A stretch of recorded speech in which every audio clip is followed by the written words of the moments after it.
তারা ইসলাম রক্ষা করার নামে এই ঘটনাটা ঘটিয়েছে, ইসলাম এইটিকে কতটা অনুমোদন দেয়?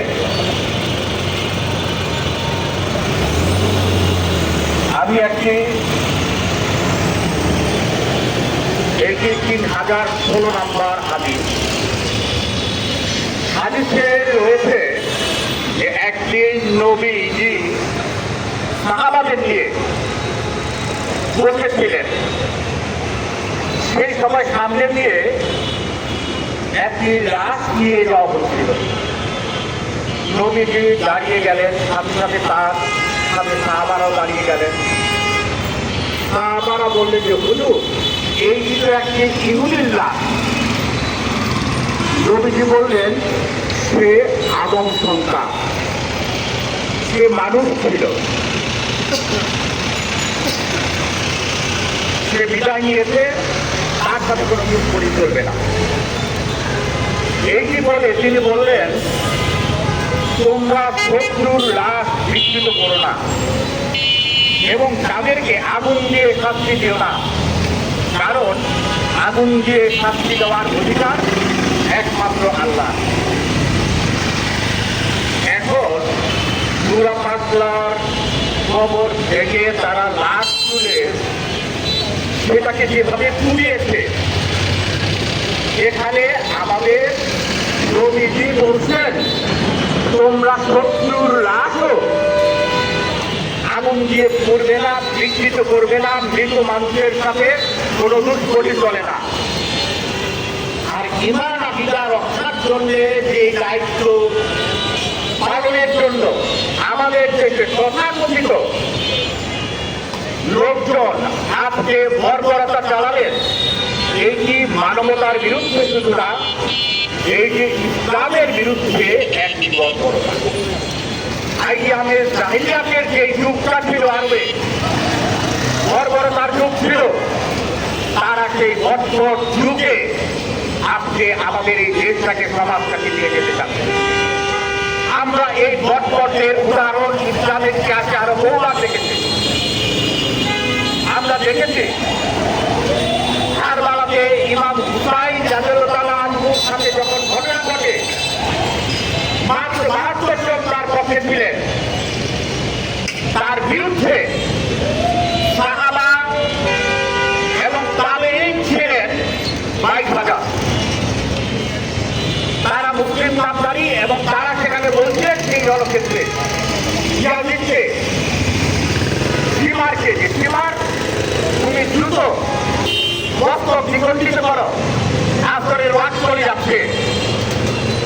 তারা নামাজের জন্য এত উচিত যে তাড়াতাড়ি নবীর যে অভিজ্ঞ তাকে হত্যা করো, আমাদের নামাজের ওয়াক্ত চলে যাচ্ছে।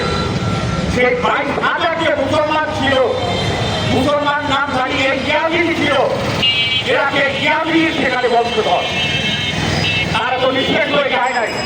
আজকে সারা ভূখণ্ডে এই ইয়াজিদের ইসলাম প্রতিষ্ঠার জন্য যারা তৎপর রয়েছে, আজকে আমাদের 24-এর গণঅভ্যুত্থানের পরে সেই ইয়াজিদের অনুসারীরা আজকে রাস্তায় নেমেছে এবং তারা ইসলাম রক্ষার নামে ইসলামকে বিতর্কিত করছে এবং মানবতার বিরুদ্ধে দাঁড়িয়েছে, ইসলামের বিরুদ্ধে দাঁড়িয়েছে। তারা না জানে ইসলাম, না জানে মানবতা, না জানে ধর্ম। আমরা এখানে ধিক্কার জানাই এই সরকারকে। এই যে ঘটনাটা ঘটল, সেই দিন কি হয়েছে, রাসেল মোল্লা নামের এই খানকার খাদেমের ভাতিজাকে হত্যা করা হয়েছে। কিভাবে হত্যা করা হয়েছে? পিটিয়ে তাকে আহত করার পরে তাকে যখন হাসপাতালে নিয়ে যায়, হাসপাতাল থেকে বের করে রাস্তায় এনে তার মাথায় কোপ দিয়ে তাকে হত্যা করেছে।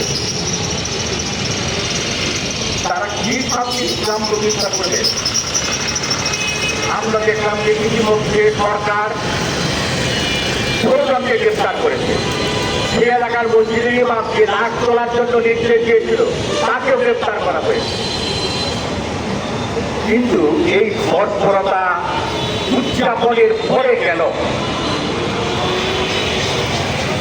এই যে মদ চলছে, মদ সৃষ্টি করে শত শত বাজারে খানকায় হামলা করা হচ্ছে, মসজিদে হামলা করা হচ্ছে, মন্দিরে হামলা করা হচ্ছে, বাউলদের খানকায় হামলা করা হচ্ছে, বাউল উৎসবে হামলা করা হচ্ছে, মেলা বন্ধ করে দেওয়া হচ্ছে, নারীদের উপর হামলা করা হচ্ছে, আমাদের সংস্কৃতি অনুষ্ঠানের উপর হামলা করা হচ্ছে। সরকার যথাযথ ব্যবস্থা গ্রহণ করে নাই এবং এটাকে যদি সরকার মনে করে যে প্রেসার গ্রুপ বাড়িটা কি, এই সরকারকে ক্ষমতায় রাখার জন্য তারা সেখানে রাস্তায় এই মব তৈরি করছে। আপনারা কি এই সব তৈরি দেখেন? এই প্রেসার গ্রুপের যে বড় প্রেসার গ্রুপ রাস্তায় নেমে কিন্তু হাসিনার পরিকল্পনা গুটিয়েছে। সুতরাং আপনারা যদি এই প্রেসার গ্রুপের ভরসা করেন, সামনের প্রেসার গ্রুপ আপনাদের পরিকল্পনা এখানে বুঝিয়ে 12টা বাজাবে। আমরা তারপরে বলতে চাই এই যে বিভিন্ন জায়গায় এই হামলা হচ্ছে, মব তৈরি হচ্ছে, এগুলো নিয়ন্ত্রণে সরকার শতভাগ ব্যর্থ হয়েছে। স্বরাষ্ট্রমন্ত্রী, স্বরাষ্ট্র উপদেষ্টা এত নির্লজ্জ কথাবার্তা আমরা আগেও স্বরাষ্ট্রমন্ত্রী দেখেছি। তাদের কথাবার্তা এরকমই ছিল যে আল্লাহর মাল আল্লাহ নিয়ে যাচ্ছে, এই সমস্ত কথাবার্তা আমরা দেখলাম। এই মন্ত্রী বললেন দুর্গা পূজা হবে কিন্তু কোনো মেলা এগুলো বসানো যাবে না, এগুলোর মধ্যে মদ গাঁজা চলে, দুই একটা দোকান বসতে পারবে, মেলা কোনোভাবেই বসানো যাবে না। আপনি কিভাবে বলেন যে পূজার মধ্যে মেলা বসিয়ে মদ গাঁজা খায়? আপনি কোথায় দেখেছেন? আপনি উদাহরণ দিয়ে বলেন কোথায় দেখেছেন? এর থেকে আপনি কি বলতে চাইলেন? আপনি একটা ধর্মের প্রধান উৎসবকে এইভাবে কেউ কিভাবে করেন? আপনি কিভাবে স্বরাষ্ট্রমন্ত্রী থাকেন? আপনি অন্য ধর্মের প্রতি হিন্দু মাত্র কোনো প্রভাবের নাই। আপনারা কি মনে করেন? সরকার গঠন যারা করেন তারা নিজেদের কি মনে করেন? যে দেখতে আপনারা বলে নিতে পারবেন, যে দেখতে করে নিতে পারবেন। সবারই ধৈর্যের একটা সীমা রয়েছে। আমরা হুঁশিয়ার করতে চাই, সতর্ক করতে চাই যে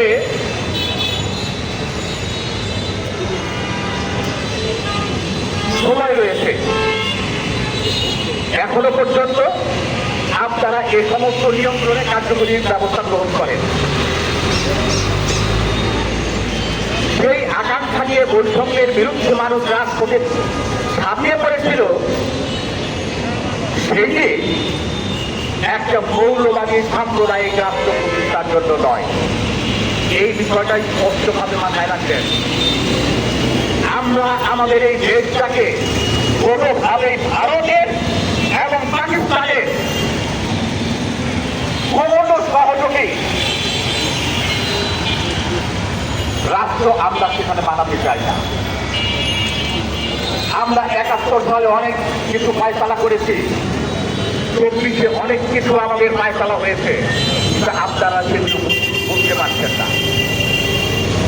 আমরা 71-এর বিষয়ে যেমনি কোনো আপোষ করতে চাই না, ঠিক তেমনি ভাবে এই যে গত 15 মতো স্বৈরাচারী ফ্যাসিবাদী শেখ হাসিনা যা করেছে, যেভাবে দুর্নীতির প্রতিষ্ঠা করেছে আমাদের এই দেশে, কোনোভাবেই আমরা তার পুনরাবৃত্তি চাই না।